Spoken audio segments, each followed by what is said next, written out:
Good morning. Welcome back to Ride's House Farm. Very strange thing happening at the moment. My camera has decided that it's going to display to me upside down. So I'm actually looking at the camera, looking at what I'm recording, but I'm actually upside down, which is very bizarre indeed.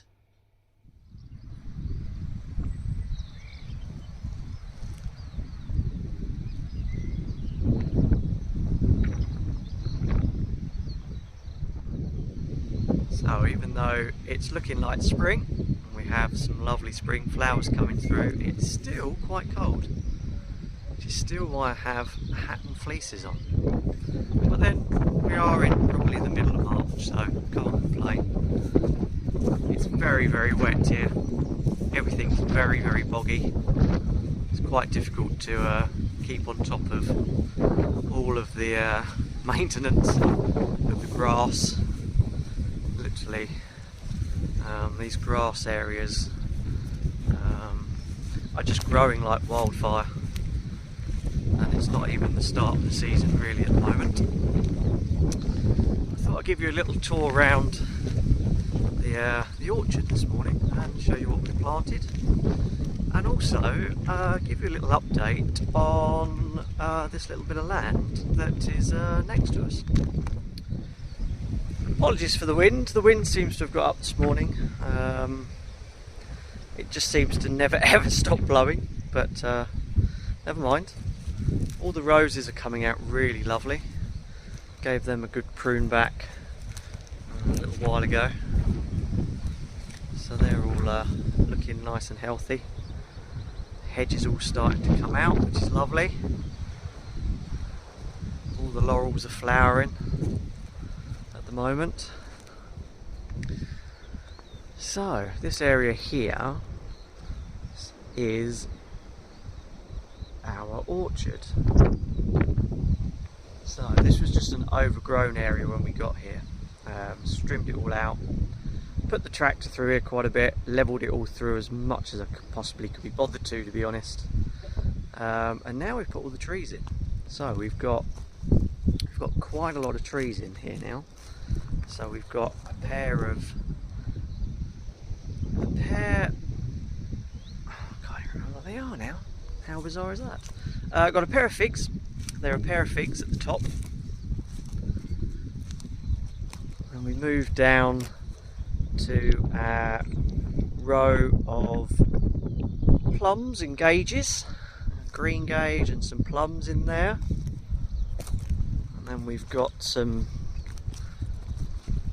cooking apples. 4 different varieties of cooking apples have gone in, so they're looking good, starting to bud, starting to show their leaves. Got 4 of those. Moving down, we've got 2 Bramley cookers, so hopefully we'll get some nice cooking apples off of those. Coming down to what else have we put in here? We've got some, what are these? Oh God, I can't remember what we've put in. These are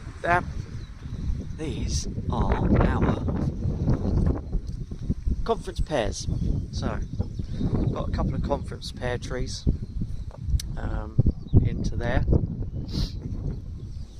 and then right at the bottom here we have our cherry trees. So I put some nice cherry trees in too. Excuse the camera angles because this is all being recorded upside down because my phone has decided that's the way it wants to record. We've also put in 3 different types of gooseberries as well. So we've got reds, whites and actually yellow gooseberries. And at the back, I've just come into leaf now. We've put in some red currants. So I do love some red currants. So that's our orchard. That's what we've put in there. We've put our raspberries in as well. So we've put a little raspberry bed in here. They're just all starting to show their leaves now, which is good. Couldn't decide where to put them really, so we thought we'd put them underneath or near this big mulberry tree.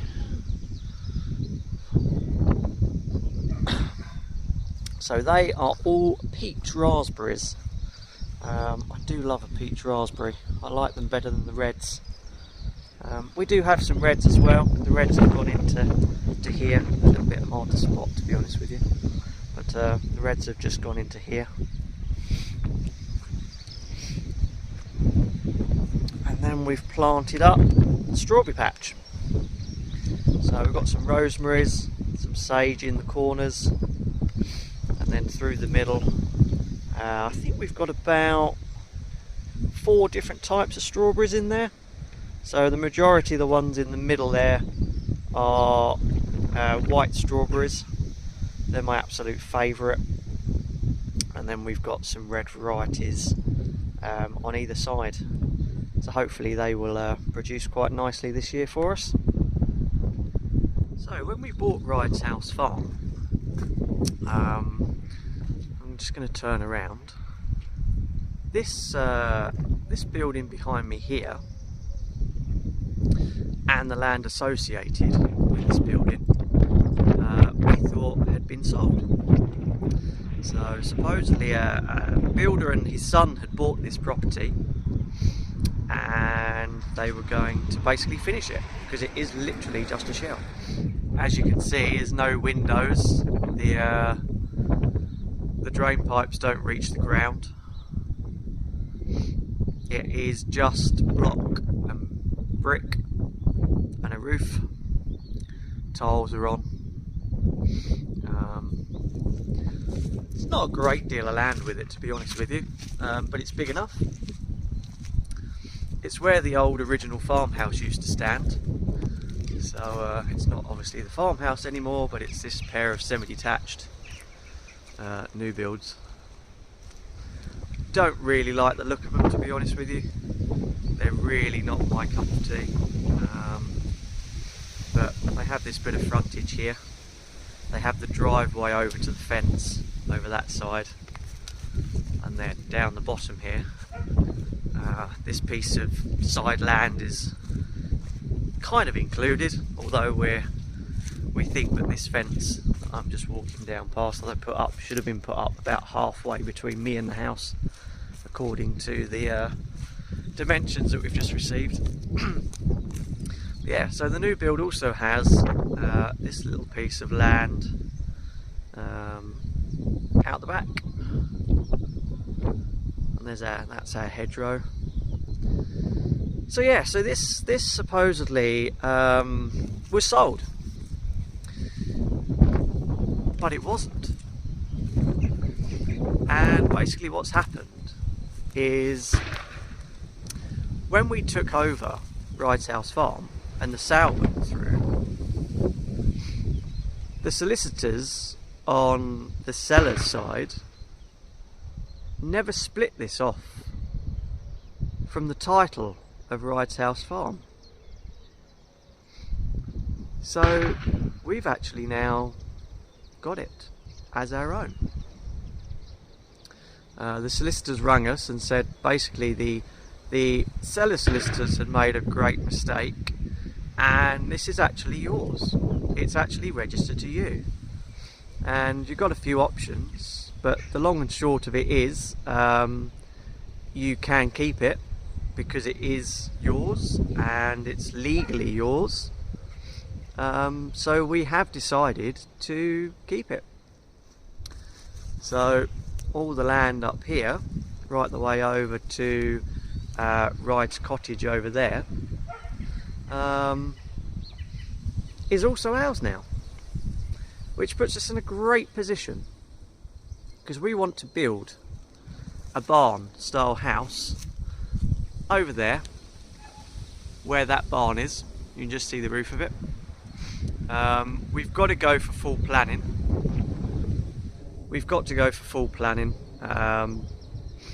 Because the structure of the barn just will not take any type of building to it. So it's got to come down and a new building's got to go up if that's what we want to do. But we've got to go through for full planning. Possibilities are we may not get full planning, but if we do, the new builds will be sold, and that will give us the full funds we need to build the new barn. So that's very exciting, and we can still be mortgage free, which is brilliant. But if we can't,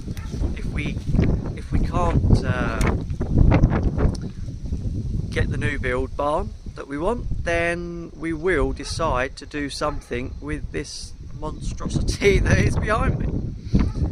So all very exciting things coming up in the next year, maybe 2 years, depending on how quickly things move forward.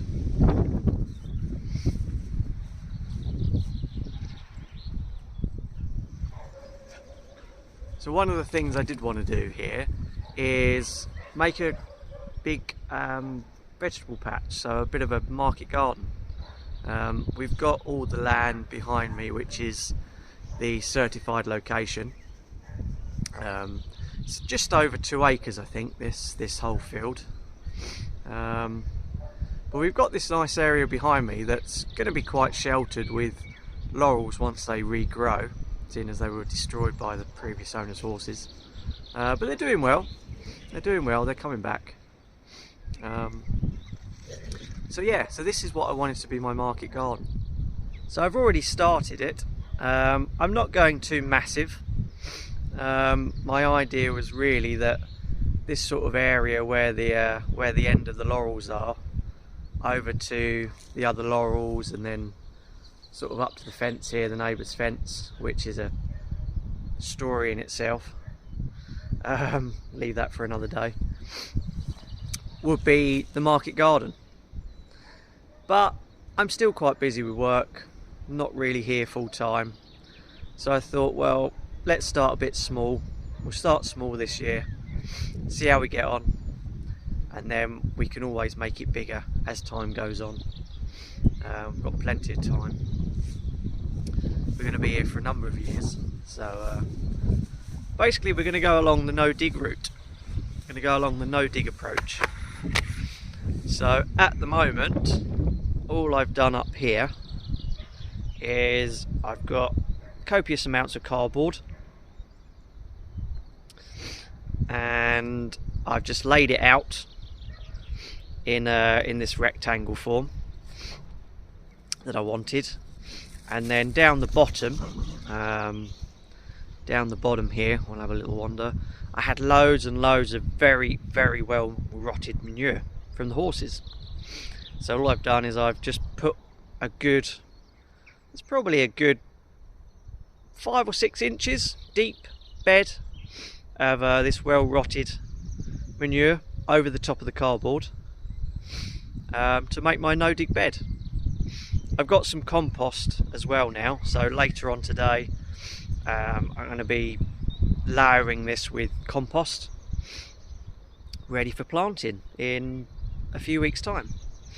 The other thing I'm going to do today as well is I've got loads of seeds and little propagators.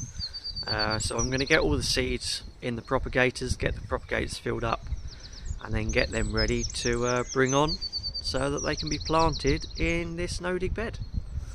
So that's another job for today. So in a minute we're going to go and get the compost and get that spread out on this area, and then we'll probably get on with putting some seeds in.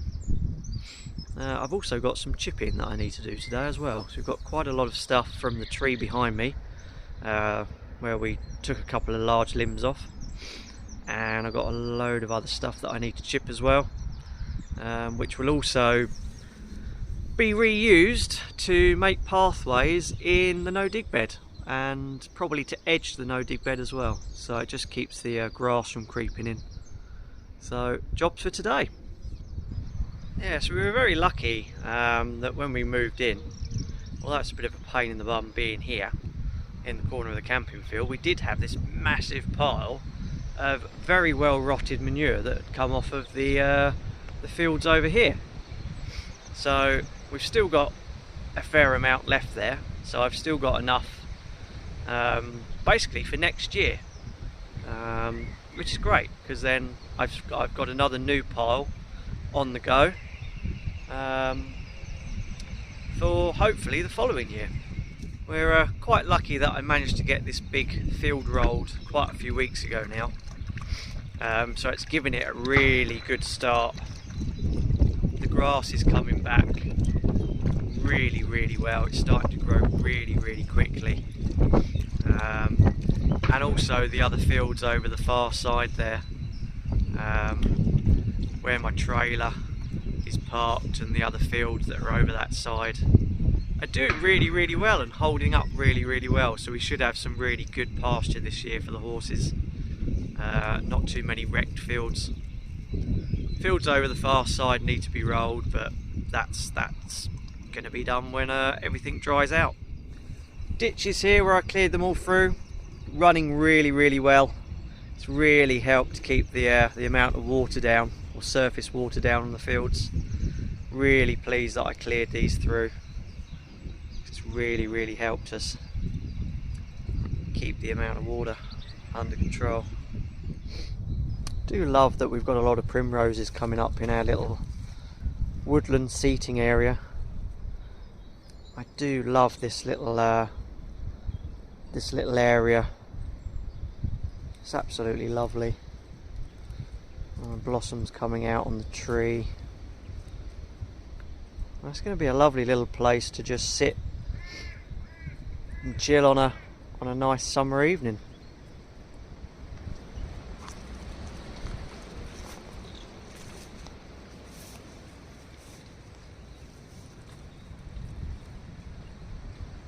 We've also got what look like bluebells coming through. I'm not sure if they're English bluebells or whether they're French varieties or others, but I don't really mind because bluebells are bluebells and I love bluebells. And we've got loads coming through here, so hopefully when they all start showing through all throughout this little coppice, we should have some lovely bluebells. This is definitely a little bit of a project area. This is the back of the yard. It's very overgrown. We've got some dead trees to take out. A few dead trees, but we have got the pond. And the pond's looking lovely. The lilies are all starting to come through. And the pond's full at the moment because we've had so much rain.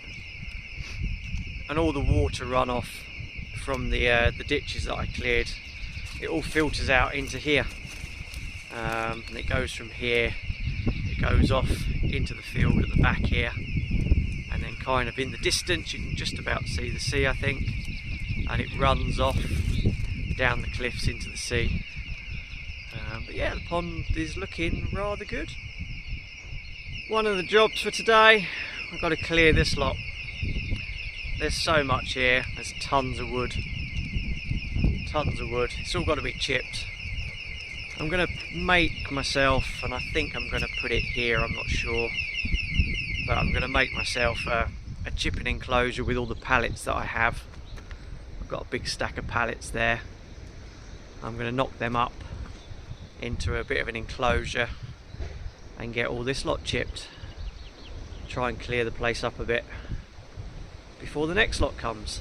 Just next to that is the muck heap. Not very glamorous, I know, but this hopefully is going to turn into some lovely compost for the no-dig bed next year, or the year after, probably the year after.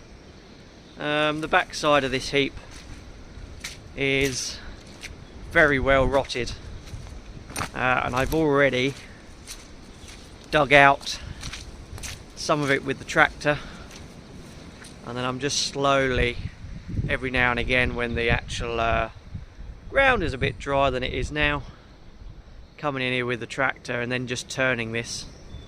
So it gets turned about once every 2 weeks. There's a lot of heat in there, so hopefully this will make some really good compost.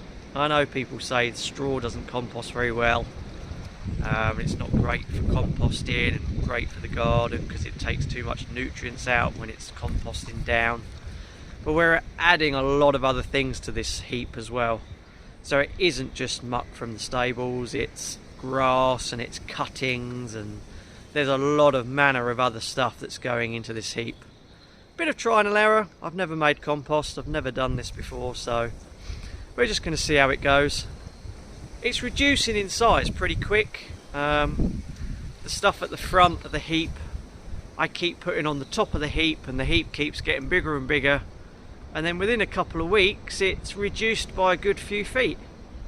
So I'm hoping that everything's working as it should, and we should get some decent compost out of it. So we'll update that in a fair amount of time to let you know how we've got on with that, and whether we've got any good compost. I don't know why, but this is probably one of my favourite areas of the farm, which is quite bizarre because all it is a track that leads down to a farm gate that goes out into the field. But I just love it because it's got all of these rows of daffodils down it, and it just looks splendid. So I love it. It's a really nice area of the farm. Very pretty indeed.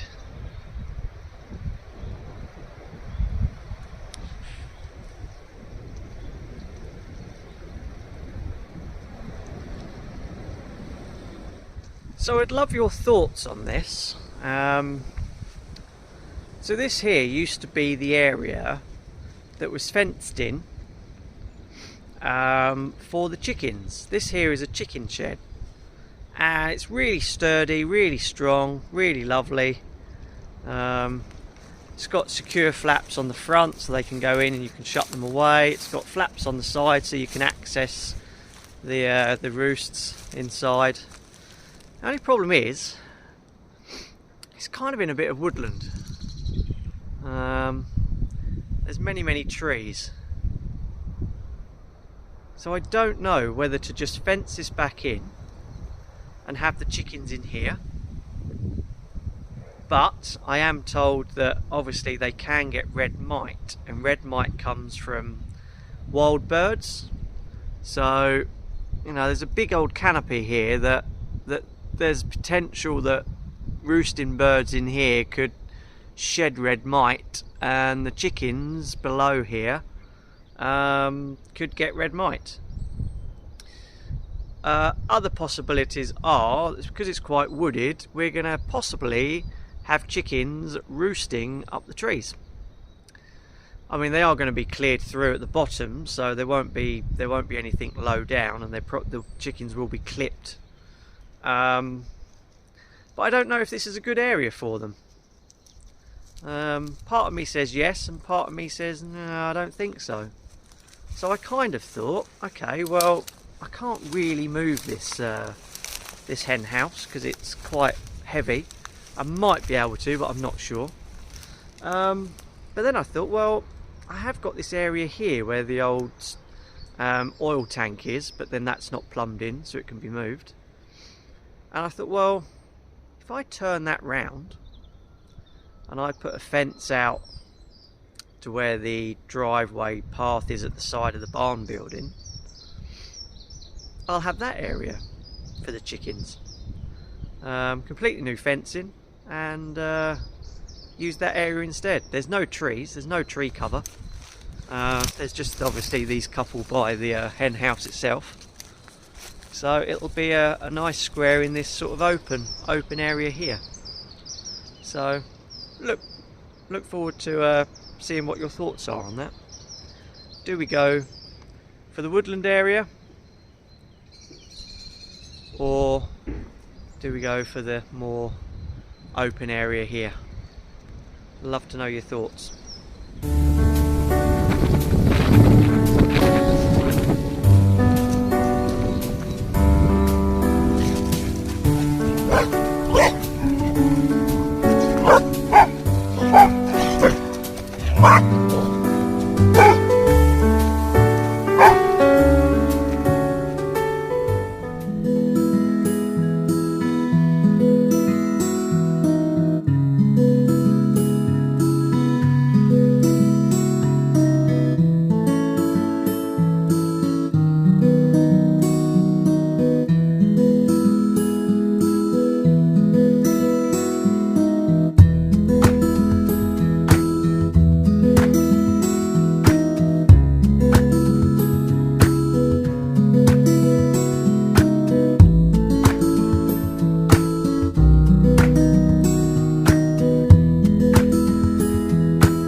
So that's really all I've got to report to you at the moment. It's everything that's going on at the farm at the minute. I have, however, got some very interesting stories and stuff going on with that place just there. But that's for another day and another story. So keep tuned and I will update you on that one very soon. Take care. Bye.